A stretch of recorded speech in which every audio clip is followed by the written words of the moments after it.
The projector glitched at exactly 2:17 p.m., freezing on Maya's name mid-laugh. I was holding a pink gift bag when the video auto-paused, and someone tapped the spacebar. A caption popped up at the bottom, recorded, March 12, 11:43 p.m., while my sister stood beside her fiancé, smiling too long. I leaned forward, squinting at the timestamp as the room laughed. That date mattered. I had a calendar alert saved on my phone from that night. If the video kept playing, I would lose my sister or finally stop covering for her. "Pause it," I said louder than I meant to. The room quieted, not silent, just thinner. Folding chairs creaked. Someone coughed near the punch bowl. I set the gift bag down under the long table, careful not to crumple the tissue paper, and felt my phone vibrate against my palm. I did not look at it. I already knew what it would say. Pink balloons brushed the ceiling. A banner spelled out, "Welcome Baby," in uneven glitter letters. Maya stood there with one hand on her stomach, the other still lifted from the laugh she had not finished. Ethan's fingers rested on the back of her chair like he needed something solid. I smoothed the edge of a red folder I had tucked beneath the tablecloth. I had brought it out of habit, the way I brought receipts to the grocery store even when I paid cash. It stayed hidden. For now. Someone near the back said, "Is it broken?" The projector fan kept whining. The paused frame showed my sister's face, cheeks flushed, eyes turned toward the camera. The timestamp sat there like it belonged. That date never moved. I took a step forward, then stopped. My heel caught on the edge of the rug the community center always rolled out for events like this. I had been here for retirement lunches, school fundraisers, a memorial once. It smelled the same every time. Coffee. Cleaner. Old carpet. Maya finally looked at me. Her smile shifted. Just a fraction. She knew that look on my face. She had seen it when I was 12 and caught her sneaking out. She had seen it when I handed her the spare key back and told her to keep it. "What?" she asked, light, almost teasing. She wanted control back. I picked up my phone and turned the screen face down on the table. My fingers hovered there, not touching. The calendar alert sat one swipe away. I could feel it like a bruise. My mother moved closer, hand already reaching for my arm. "Ava," she said, soft. "Not a warning, a request." I shook my head once. Small. Enough. The red folder shifted when someone bumped the table. I slid it back with my foot. Inside it were copies. Nothing dramatic. Dates. Times. A printout with a tab I had labeled months ago, then forgotten. Or pretended to. I did not raise my voice. "I just need the video paused," I said. "For a second." Ethan nodded too fast. "Sure, yeah, pause it." He looked at the cousin who had been running the laptop. She hesitated, then clicked the mouse. The room leaned in. Phones came up. I counted 5 without trying. Maya laughed again, sharp this time. "You are making this weird," she said. "It is a joke." I met her eyes and held them. I did not explain. I did not accuse. I tapped the edge of the table twice, a habit I hated. The paused frame stayed on the screen, the timestamp bright and patient, as if it had all the time in the world. And then my phone buzzed again, harder, and I knew the next alert was going to say his name. My phone buzzed again, and I finally flipped it over. The screen lit up with my calendar alert, the one I never delete, March 12, 11:43 p.m. It sat there under the title I had typed years ago with shaking thumbs, 3 plain words I thought I buried. The timestamp matched my reminder exactly. I slid the phone closer to my red folder, half hiding it. My hand was steady, but my stomach was not. Maya watched the movement like it offended her. Cousin Rachel angled the laptop toward herself, trying to regain control. Her bracelet clinked against the table as she clicked.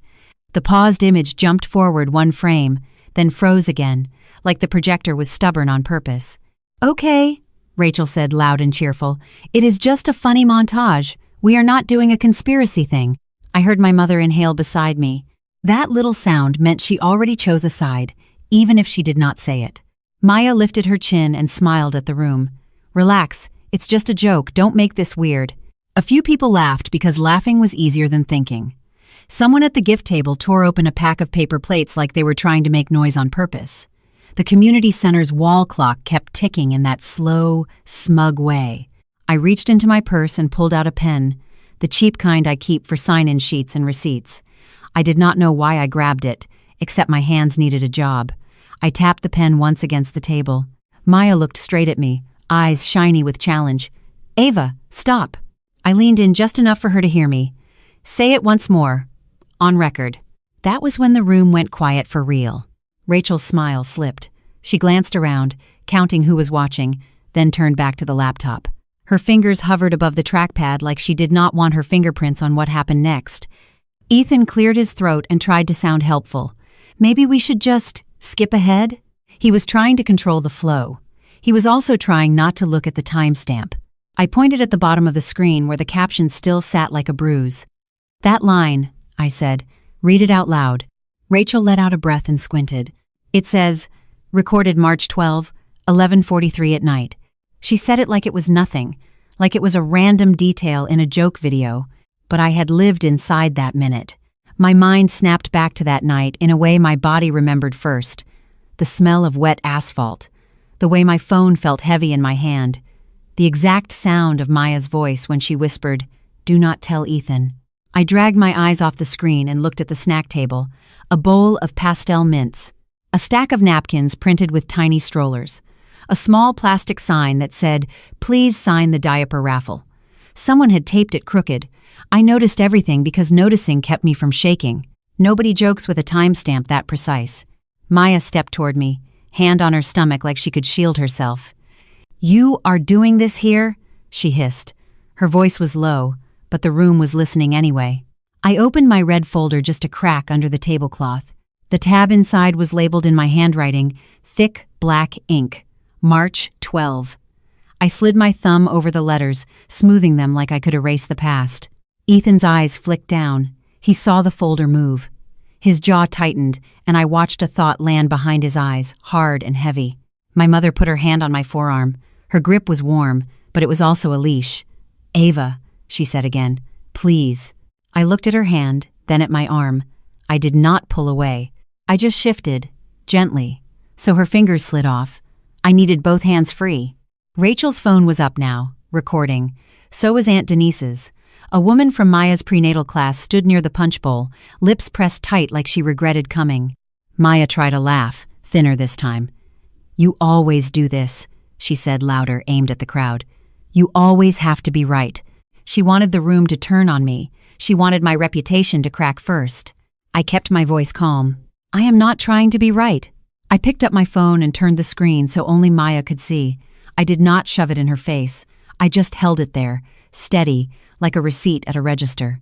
March 12, 11:43 p.m. Her pupils tightened. For a second, her hand left her stomach and went to the edge of the table like she needed to hold herself up. Ethan saw her reaction and stepped closer. "What is that?" he asked. His voice was careful, but there was steel under it. Maya did not answer him. She stared at my phone like it was a live wire. Rachel, still filming, whispered, "What is happening?" I heard the projector fan whine again, louder, and Rachel's cursor drifted. The montage was still paused, and the next frame preview popped up in the corner for half a second. It showed a car interior at night, dashboard lights glowing blue, and across the bottom of that preview was a file label that was not a joke at all.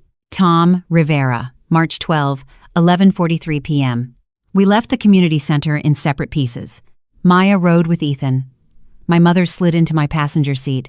Rachel stayed behind, still clutching the laptop like it was hers. By 3:06 p.m., I was home, keys biting my palm. I kicked my shoes off by the mat and set my phone on the kitchen table corner like it was evidence, not a device. The red folder went beside it, tab facing up. My mother stood at my sink and ran water she did not need. She kept her back to me. "You humiliated her," she said, watching the stream. "At her baby shower." I opened the folder and slid one paper out. It was blank on purpose, a cover page. My hands needed something simple first. "She humiliated me," I said, in front of everyone. My mother shut the faucet hard. That video was not meant to be real. I looked at her. "Then why did it have a timestamp?" She did not answer. She picked up a dish towel and wiped the same spot twice. The label said Tom Rivera, not a joke. I pulled my phone closer and unlocked it with my thumb. The calendar alert still sat on the screen like it refused to move. I tapped it, then tapped into my call history. The list filled in fast, neat rows of names and numbers and minutes. Maya's name was not there. Not from that night. My throat tightened anyway. I scrolled to the date, my fingertips squeaking on the glass because my hands were dry from January air and cheap soap. March 12, 11:33 p.m. An outgoing call from Maya's number to Tom Rivera. Duration, 14 minutes. I did not have to imagine. The line was right there. I pressed it once and the details opened like a small door. My mother leaned over my shoulder. Her breath smelled like peppermint, the same mints from the punch bowl. "That does not prove anything," she said too quickly. "It proves she called him at the exact time the video was recorded," I said. I kept my voice low, like the walls could hear. I slid the phone toward her. Not as a weapon, as a receipt. She did not touch it. Instead, she reached for the red folder and tried to pull it closer to her side of the table. I put my hand flat on the folder tab and held it in place. "No," I said. One word. A boundary. My mother's eyes flashed. "You do not understand what you are doing." I looked down at the folder, then back up. "Then explain it." Now they're one. She opened her mouth, closed it, then turned her head toward the window like she was checking the street. The blinds were half open. Winter light cut the room in stripes. That was when my phone buzzed again. A message from Ethan. "We need to talk. Alone. Now." I stared at the screen. My mother stared too. Her face went pale in a way I had not seen since my father's funeral. "Why is he texting me?" I asked. My mother swallowed. "Because you pushed him." "I did not push him," I said. "Your daughter did." My mother flinched at the word daughter like it was sharp. I stood, chair scraping the tile. I walked to the counter and grabbed the envelope stack I had not opened yet. Bills, coupons, a flyer for spring classes at the community center. Normal life trying to keep going. Then I heard a car door outside. I peered through the blinds. Ethan's sedan was at my curb. He got out with his jacket half-zipped, phone already in his hand. Maya was not with him. He knocked once, then again, harder. The sound traveled through my front door like a demand. My mother whispered, "Do not let him in." I turned back to the table, to my phone, to the call detail screen still open. On the same date, beneath that 14-minute call, there was another entry I had not noticed. March 12, 11:58 p.m. Incoming call to Maya's phone from Ethan.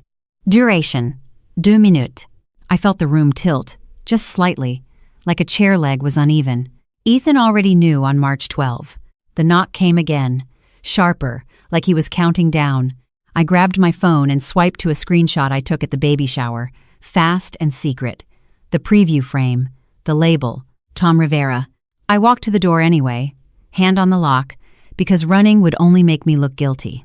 When I opened it, Ethan held his phone out between us, screen bright. It was a contact card. Tom Rivera saved as Dad. Ethan stood on my porch like he had not slept. His hair was damp at the edges, like he had washed his face and failed to fix the day. He held his phone out, screen bright, contact card steady. Tom Rivera saved as Dad. I did not take the phone. I just stared at the word Dad until it stopped looking like a word. Behind me, my mother sucked in a breath.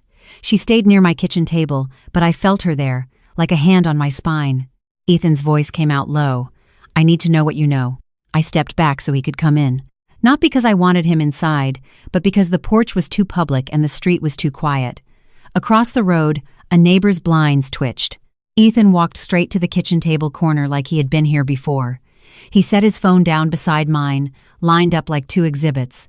Then he dragged a chair out and sat without asking. I stayed standing.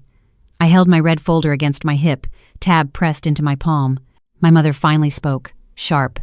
"You should not be here." End quote. Ethan did not look at her. "Linda, I am the one raising this baby." My mother's mouth tightened.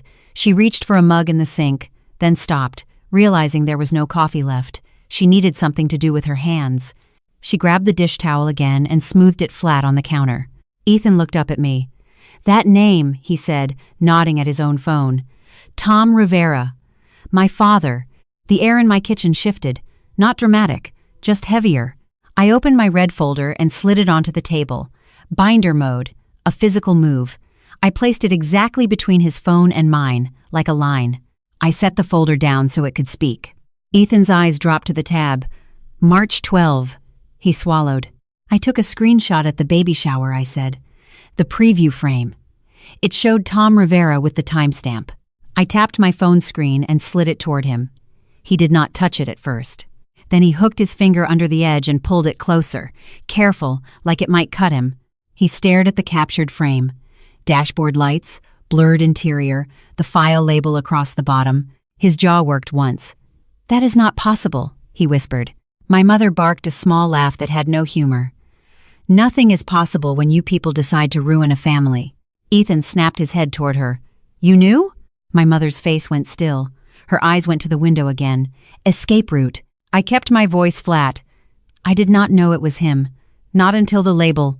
Ethan rubbed his thumb over his wedding band, the way people do when they want to erase a promise. Then he stopped, as if remembering he was not married yet. "She told me Tom was a family friend," he said. "She said he used to babysit her." My stomach tightened. "He did." Ethan's head lifted. "And?" I hesitated. Not because I wanted to protect Maya, because saying it out loud would make it real in a way the screenshot still wasn't. My mother stepped in, desperate. "It is not your business." Ethan's voice hardened. "It is literally my business." He turned back to me. "Tell me." I drew in a slow breath and let it out through my nose. I looked at the red folder tab, then at the paper inside, like the ink could give me courage. "Maya was 19, I said. Tom was older. He started showing up more. He brought her things. He told her she was special." My mother flinched at special. She wiped the counter again, the same spot, the same motion, like she could scrub the sentence away. Ethan's hands curled into fists on his thighs. "How old was he?" I chose my words carefully, like stepping over glass. "Mid-30s. Ethan's face drained of color. He looked down at his phone again, at Dad, then back up. His voice shook now, but he kept it controlled. "So why is his name in a baby shower video?" I opened the folder and pulled out a printed page. Not the call log, not yet. A simple thing first. It was a photo of a storage sleeve from years ago, something Maya had given me to hold for safekeeping. A small rectangle of cardboard. A tag with handwriting. Unit 214 Rivera. Ethan stared at it. "What is that?" I tapped the paper once with my fingertip. "Something she asked me to keep. I never asked questions." My mother's voice broke. "Give me that." I slid the paper back under my hand. "No." Ethan leaned forward, eyes fixed. "Ava," he said quieter, "is there more?" I nodded once. Then I pulled out the call detail screenshot from my folder, the one with the 2 entries stacked like a timeline. March 12 43 p. Maya to Tom River 14 minutes. March 12, 11:58 p.m. Ethan to Maya 2 minutes. Ethan stared so hard his eyes watered. He did not blink. My mother made a sound like a small animal, then covered her mouth. Ethan's voice came out like sand. "She called him," he said. Then I called her. He looked up at me, and for the first time, he looked scared. Why did I call her? I did not answer. I did not have to. Because his phone buzzed on the table, and the screen lit up with a new message. From Maya. "Please tell Ava to stop. I will come over." Maya showed up at 6:12 p.m. right when my oven timer beeped. I had thrown a frozen lasagna in out of muscle memory, like food could keep the day normal. The pan sat on my counter, steam fogging the glass. Ethan was still at my kitchen table corner, elbows planted, staring at the call log like it was a hole he could fall into.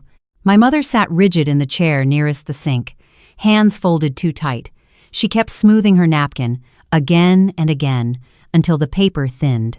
When the doorbell rang, nobody moved at first. The bell sounded like a verdict. Ethan stood up so fast his chair scraped. He grabbed his phone and the red folder at the same time, like he was afraid one would disappear. He did not ask permission. He just held the folder against his chest, tab facing out. I walked to the door and opened it.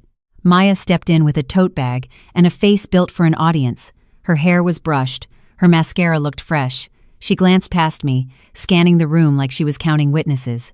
Behind her, Tom Rivera stood on my porch, one hand on the railing, the other holding a small gift bag with a baby rattle inside. The bag swung slightly with his wrist, casual. My stomach dropped, but my voice stayed steady. "You brought him." Maya's smile tightened. "I brought someone who can clear this up." Tom took one step forward, like this was his right. His coat smelled like cologne and cold air.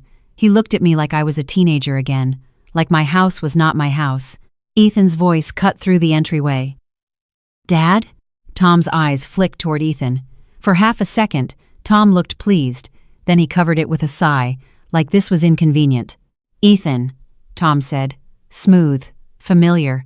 "This is not the place." Ethan's knuckles went white around the red folder. "It is exactly the place. You were in that video." Maya waved one hand, dismissive. "It was a joke video, Ethan." Rachel stitched clips together. "Now." I stepped aside so everyone could see the kitchen table. Phones were already out. My neighbor's kid had been walking past with a skateboard and stopped on the sidewalk, staring through my front window like it was television. Maya noticed. Her eyes flashed.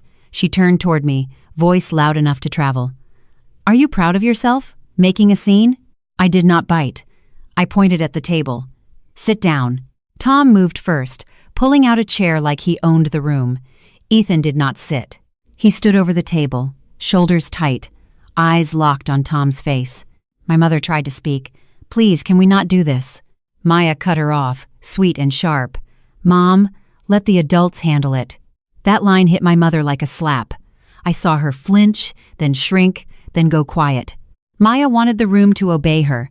I reached for the red folder, but Ethan held it tighter. He set it down on the table with a controlled thud and flipped it open. Binder mode. He slid the screenshot out so it faced everyone. The call log.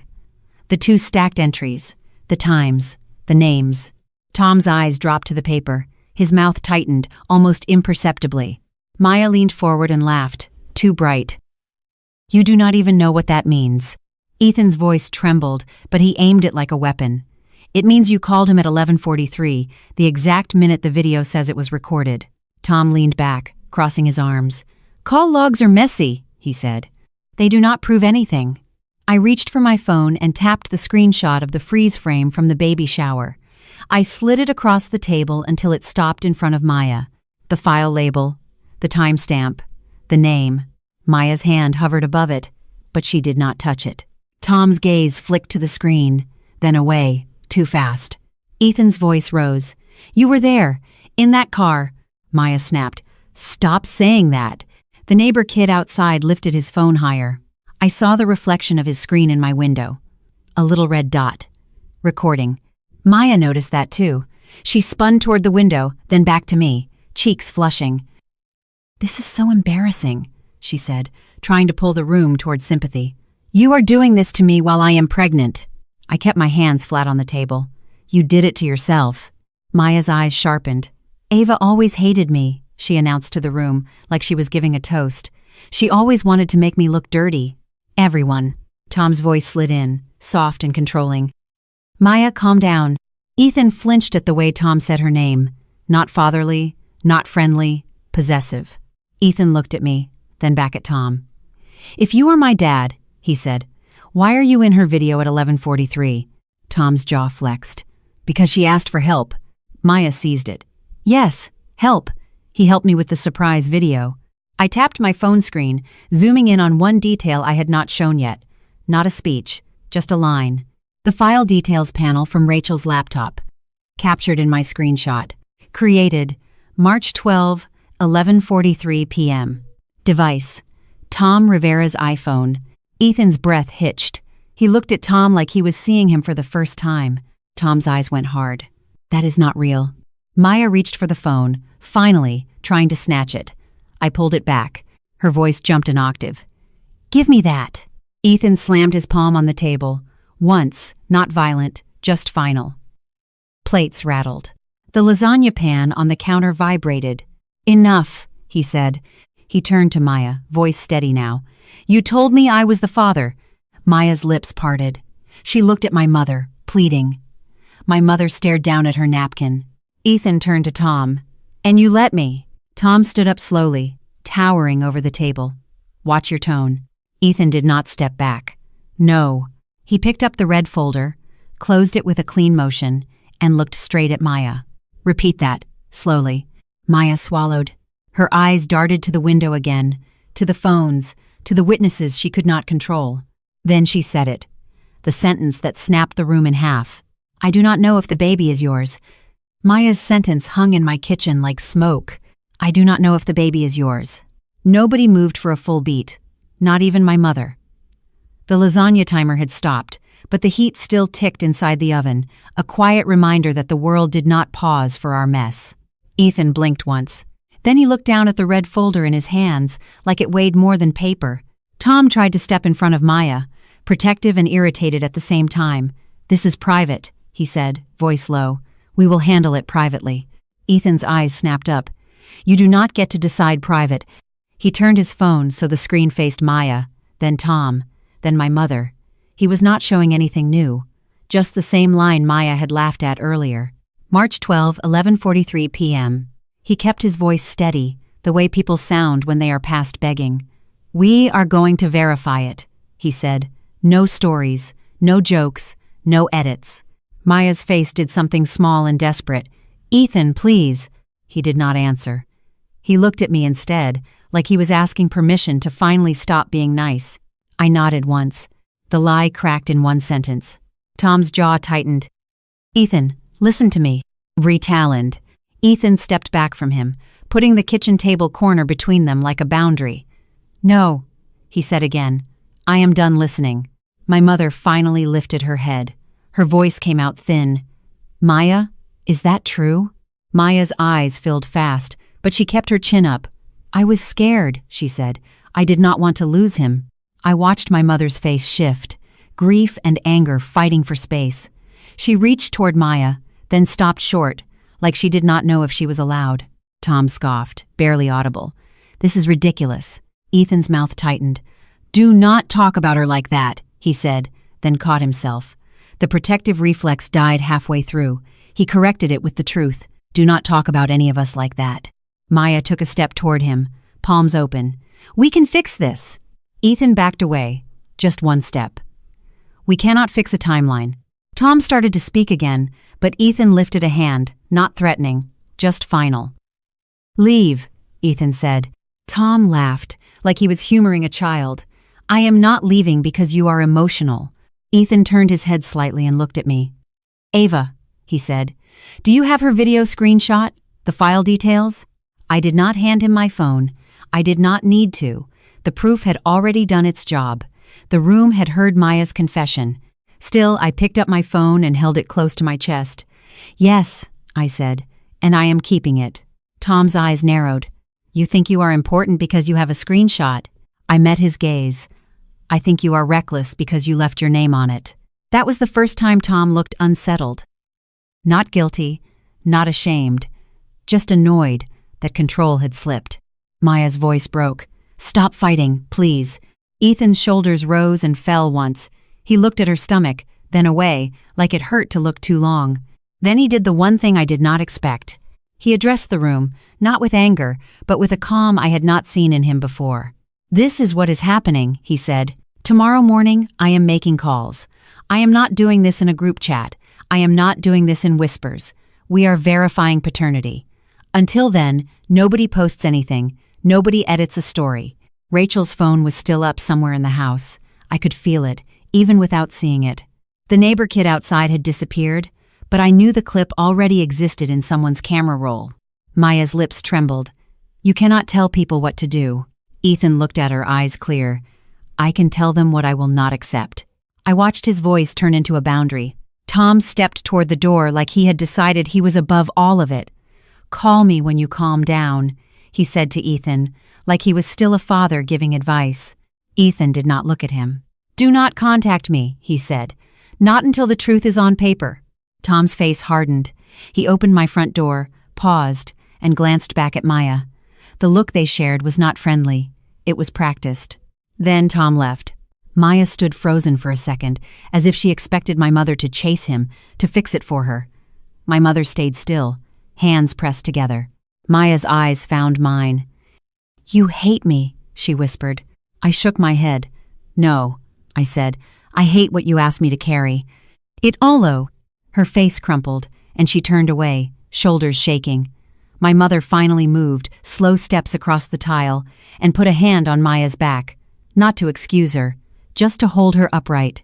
Ethan closed the red folder with care, smoothing the top page once before he shut it. He set it down on the kitchen table corner, tab facing away, like he was putting something dangerous to sleep. He looked at me, voice quiet now. "Thank you," he said, and it sounded like it cost him. Then he walked out into the cold. The house went oddly quiet after that.